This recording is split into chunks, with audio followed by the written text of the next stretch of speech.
Hi hello ನಮಸ್ಕಾರ ವೀಕ್ಷಕರೇ, ಎಲ್ಲರಿಗೂ ಹೋಟೆಲ್ ಟೇಸ್ಟ್ ಯೂಟ್ಯೂಬ್ ಚಾನಲ್ಗೆ ಸ್ವಾಗತ. ಇವತ್ತು ನಾನು ಮನೆಯಲ್ಲಿ ಎಗ್ ಮಸಾಲನ ಮಾಡಿದ್ದೀನಿ. ಅದನ್ನು ಹೇಗೆ ಮಾಡೋದು ಅಂತ ನೋಡೋಣ ಬನ್ನಿ. ಇಲ್ಲಿ ನಾನೊಂದು ಪ್ಯಾನಿಗೆ ಆಯಿಲನ್ನು ಹಾಕ್ಕೊತಾ ಇದ್ದೀನಿ. ನೋಡಿ, ಆಯಿಲನ್ನು ಒಂದು ಪ್ಯಾನಿಗೆ ಹಾಕ್ಕೊಂಡು ಬಿಸಿ ಮಾಡ್ಕೋಬೇಕು. ಆಯಿಲ್ ಬಿಸಿ ಆದಮೇಲೆ ನಾವು ಇಲ್ಲಿ ಸಣ್ಣಕ್ಕೆ ಹೆಚ್ಚಿಟ್ಕೊಂಡಿರುವಂಥ ಈರುಳ್ಳಿನ ಹಾಕಿದ್ದೀನಿ. ಈರುಳ್ಳಿನ ಚೆನ್ನಾಗಿ ಫ್ರೈ ಮಾಡಬೇಕು. ಈರುಳ್ಳಿ ಫ್ರೈ ಆದಮೇಲೆ ನಾವು ಅದಕ್ಕೆ ಶುಂಠಿ ಬೆಳ್ಳುಳ್ಳಿ ಪೇಸ್ಟ್ನ ಆ್ಯಡ್ ಮಾಡೋಣಂತೆ. ನೋಡಿ, ಅದಕ್ಕಿಂತ ಮುಂಚೆ ಈರುಳ್ಳಿ ಚೆನ್ನಾಗಿ ಫ್ರೈ ಆಗಬೇಕು. ಈರುಳ್ಳಿ ಎಷ್ಟು ಚೆನ್ನಾಗಿ ಫ್ರೈ ಆಗುತ್ತೆ ಅಷ್ಟು ಚೆನ್ನಾಗಿ ಟೇಸ್ಟ್ ಬರುತ್ತೆ. ನೋಡಿ, ಇಲ್ಲಿ ನಾನು ಸ್ವಲ್ಪ ಅರಿಶಿನ ಪುಡಿನ ಹಾಕ್ಕೊಂಡು ಚೆನ್ನಾಗಿ ಫ್ರೈ ಮಾಡ್ತಾಯಿದ್ದೀನಿ. ಅದೆಲ್ಲ ಕ್ಲೀನಾಗಿ ಹಸಿ ವಾಸನೆ ಎಲ್ಲ ಹೋಗಬೇಕು, ಅದಕ್ಕೋಸ್ಕರ ಚೆನ್ನಾಗಿ ಫ್ರೈ ಮಾಡ್ಕೋಬೇಕು. ಇದಾದಮೇಲೆ ನಾನು ಇದಕ್ಕೆ ಶುಂಠಿ ಬೆಳ್ಳುಳ್ಳಿ ಪೇಸ್ಟ್ನ ಹಾಕ್ಕೊಂಡಿದ್ದೀನಿ. ನೋಡಿ, ಶುಂಠಿ ಬೆಳ್ಳುಳ್ಳಿ ಪೇಸ್ಟ್ನ ಚೆನ್ನಾಗಿ ಫ್ರೈ ಮಾಡಬೇಕು.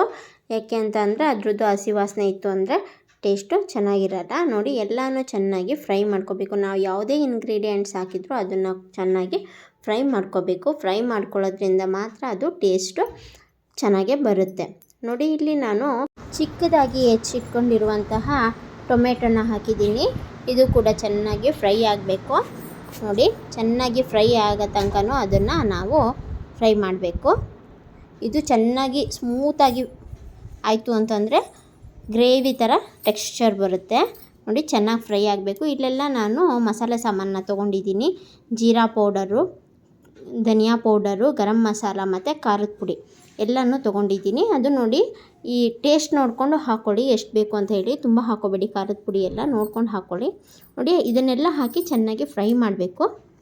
ಇದೆಲ್ಲ ಫ್ರೈ ಆದರೆ ಚೆನ್ನಾಗಿ ಆಯಿಲ್ ಬಿಡ್ಕೊಳ್ಳೋ ತನಕನೂ ಫ್ರೈ ಆಗಬೇಕು. ನೋಡಿ, ಚೆನ್ನಾಗಿ ಫ್ರೈ ಮಾಡಬೇಕು. ಇದು ಚೆನ್ನಾಗಿ ಫ್ರೈ ಆದಮೇಲೆ ನಾವು ಬೇರೆ ಇಂಗ್ರೀಡಿಯೆಂಟ್ಸ್ ಹಾಕೋಕ್ಕಾಗತ್ತೆ. ನೋಡಿ, ಇದಕ್ಕೆ ಸ್ವಲ್ಪ ನೀರು ಹಾಕ್ಕೊಂಡು ಇದನ್ನು ಚೆನ್ನಾಗಿ ಬೇಯಿಸ್ಕೊಳ್ಳಿ. ಹೇಗೆ ಅಂತ ಅಂದರೆ ಸ್ವಲ್ಪ ಚೆನ್ನಾಗಿ ಸ್ಮೂತಾಗಿ ಬೇಯಬೇಕು, ಅಷ್ಟು ಚೆನ್ನಾಗಿ ಬೇಯಬೇಕು.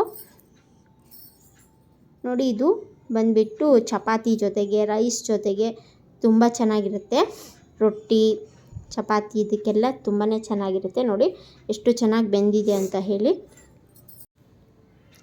ಚೆನ್ನಾಗಿ ಬೇಯಬೇಕು. ನೋಡಿ, ಈಗ ಚೆನ್ನಾಗಿ ಬೆಂದ್ಕೊಂಡಿದೆ. ಇದು ಎಷ್ಟು ಸ್ಮೂತಾಗಿ ಬೆಂದಿದೆ ಅಂತ ನೀವೇ ನೋಡಿ. ಇದಕ್ಕೆ ಯಾವುದೇ ಮಸಾಲೆ ರುಬ್ಬಿ ಹಾಕೋ ಅವಶ್ಯಕತೆ ಏನಿಲ್ಲ, ಇನ್ಸ್ಟೆಂಟಾಗಿ ಮಾಡ್ಕೋಬೋದು. ಈಗ ನಮಗೆ ಉಪ್ಪು ಎಷ್ಟು ಬೇಕೋ ಅಷ್ಟನ್ನು ರುಚಿಗೆ ತಕ್ಕಷ್ಟು ಉಪ್ಪು ಹಾಕ್ಕೊಳ್ಳಿ. ಉಪ್ಪನ್ನು ನೋಡಿ ಹಾಕ್ಕೊಳ್ಳಿ. ತುಂಬ ಹಾಕ್ಕೊಂಡ್ರೆ ಆಮೇಲೆ ಅದು ತುಂಬ ಉಪ್ಪಾಯಿತು ಅಂದರೆ ತಿನ್ನೋಕ್ಕಾಗಲ್ಲ. ನಾನು ಉಪ್ಪನ್ನು ಹಾಕಿ ಚೆನ್ನಾಗಿ ಮಿಕ್ಸ್ ಮಾಡ್ಕೊತಾ ಇದ್ದೀನಿ. ನೀವು ಫಸ್ಟೇ ಬೇಕಾದ್ರೂ ಈರುಳ್ಳಿ ಫ್ರೈ ಆಗಬೇಕಾದ್ರೂ ಉಪ್ಪು ಹಾಕ್ಕೋಬೋದು, ಇಲ್ಲಾಂದರೆ ಈಗ ಹಾಕ್ಕೋಬೋದು. ಇಲ್ಲಿ ನಾನು ಒಂದು ಸ್ವಲ್ಪ ಕ್ರೀಮನ್ನು ಯೂಸ್ ಮಾಡ್ಕೊತಾ ಇದ್ದೀನಿ. ಓಕೆನಾ? ನೀವು ಕ್ರೀಮ್ ಬೇಕಂದರೆ ಇದನ್ನು ಸ್ಕಿಪ್ ಮಾಡ್ಬೋದು, ಬೇಕಾದರೆ ಹಾಕ್ಕೋಬೋದು, ಇದು ಆಪ್ಷನಲ್ಲು. ಕ್ರೀಮ್ ಹಾಕಿದ್ರೆ ಸ್ವಲ್ಪ ಟೆಕ್ಸ್ಚರ್ ಚೆನ್ನಾಗಿ ಬರುತ್ತೆ, ಸ್ವಲ್ಪ ಕ್ರೀಮಿ ಥರ ಚೆನ್ನಾಗಿ ಬರುತ್ತೆ ಅಂತ ಹೇಳಿ ಹಾಕ್ಕೊಂಡಿರೋದು. ಇದೇನು ಕಂಪಲ್ಸರಿ ಇಲ್ಲ, ಬೇಕಂದರೆ ಸ್ಕಿಪ್ ಮಾಡ್ಬೋದು. ನೋಡಿ, ಕ್ರೀಮ್ ಹಾಕ್ಕೊಂಡಾದ್ಮೇಲೆ ನಾನು ಮೊಟ್ಟೆನ ಈ ಥರ ಬೇಯಿಸ್ಕೊಂಡು ಹಾಕ್ಕೊಂಡಿಲ್ಲ. ಮೊಟ್ಟೆನ ನಾನು ಅಲ್ಲಲ್ಲೇ ಕ್ಲೀನಾಗಿ ಒಡೆದು ಹಾಕ್ತಾಯಿದ್ದೀನಿ. ಅಂದರೆ ಒಂದ್ರ ಮೇಲೆ ಒಂದು ಹಾಕ್ತಿಲ್ಲ, ಜಾಗ ಬಿಟ್ಟು ಹಾಕ್ತಾಯಿದ್ದೀನಿ. ನೋಡಿ, ಈ ಥರ ಮೊಟ್ಟೆನ ಹಾಕ್ಕೋಬೇಕು. ಮೊಟ್ಟೆನ ಹಾಕಿದ್ಮೇಲೆ ಯಾವುದೇ ಕಾರಣಕ್ಕೂ ಇದನ್ನು ಕಲಕಬಾರ್ದು, ಅಂತ ಅಂದರೆ ಮಿಕ್ಸ್ ಮಾಡಬಾರ್ದು. ನಮಗೆ ಎಗ್ ಬುರ್ಜಿ ಟೈಪ್ ಬೇಕು ಅಂದರೆ ಮಿಕ್ಸ್ ಮಾಡಿಕೊಂಡ್ರೆ ಪರವಾಗಿಲ್ಲ, ಬಟ್ ಅದು ಈ ಥರ ಮಾಡ್ತಿದ್ದಾಗ ನಾವು ಮಿಕ್ಸ್ ಮಾಡಬಾರ್ದು. ನೋಡಿ, ಮೊಟ್ಟೆ ಇದನ್ನು ಸಣ್ಣ ಉರಿಯಲ್ಲೇ ಬೇಯಿಸಬೇಕು, ಇಲ್ಲ ಅಂತ ಅಂದರೆ ಎಲ್ಲ ಫುಲ್ಲು ಸೀದೋಗಿಬಿಡುತ್ತೆ. ಸಣ್ಣ ಉರಿಯಲ್ಲೇ ಲಿಡ್ ಕ್ಲೋಸ್ ಮಾಡಿ ಬೇಯಿಸಬೇಕು. ಇದು ಮೊಟ್ಟೆ ಹಾಕಿದ ಮೇಲೆ ಅದು ಬೆಂದ ಮೇಲೇ ನಾವು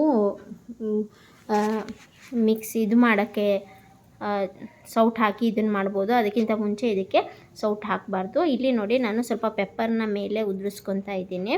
ಪೆಪ್ಪರ್ ಹಾಕೋದ್ರಿಂದ ಟೇಸ್ಟು ಚೆನ್ನಾಗಿ ಬರುತ್ತೆ. ಪೆಪ್ಪರನ್ನು ಹಾಕಿದ್ರೆ ಚೆನ್ನಾಗಿರುತ್ತೆ. ಇದು ಯಾವುದೇ ಕಾರಣಕ್ಕೂ ಕಲಕಬಾರ್ದು. ಇದನ್ನ ತುಂಬ ಸಣ್ಣ ಬೆಂಕಿಯಲ್ಲೇ ಇಟ್ಟು ಇದು ಮಾಡಬೇಕು. ಹಾಗೆ ಮೇಲೆ ಸ್ವಲ್ಪ ಕಸೂರಿ ಮೇಥಿ ಹಾಕ್ಕೊತಾ ಇದ್ದೀನಿ.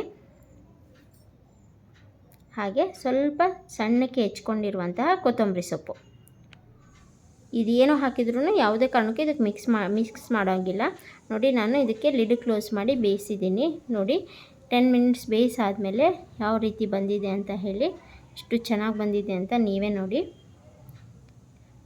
ಇದನ್ನು ನಾವು ರೈಸ್ ಜೊತೆಗೆ ಅಥವಾ ಚಪಾತಿ ಜೊತೆಗೆ ಸರ್ವ್ ಮಾಡಿದ್ರೆ ಸೂಪರಾಗಿರುತ್ತೆ. ನೀವು ಮನೇಲಿ ಮಾಡಿ ಹೇಗಿತ್ತು ಅಂತ ಹೇಳಿ ನನಗೆ ಕಮೆಂಟ್ ಬಾಕ್ಸಲ್ಲಿ ಕಮೆಂಟ್ ಮಾಡಿ. ಹಾಗೆ ಇದೇ ಥರ ಹೊಸ ವಿಡಿಯೋ ಬೇಕು ಅಂತ ಅಂದರೆ ಲೈಕ್ ಮಾಡಿ, ಶೇರ್ ಮಾಡೋದು ಮಾತ್ರ ಮರಿಬೇಡಿ. ಹಾಗೆ ಕಮೆಂಟ್ ಮಾಡಿ ನನಗೆ ಯಾವ ಥರ ವೀಡಿಯೋಸ್ ಬೇಕು ಅಂತ ಹೇಳಿ. ಹಾಗಾದರೆ ವೀಕ್ಷಕರೇ, ಇನ್ನೊಂದು ಹೊಸ ವಿಡಿಯೋ ಜೊತೆ ನಿಮ್ಮನ್ನು ಭೇಟಿಯಾಗ್ತೀನಿ. ಅಲ್ಲಿವರೆಗೂ ಟೇಕ್ ಕೇರ್, ಬಾಯ್.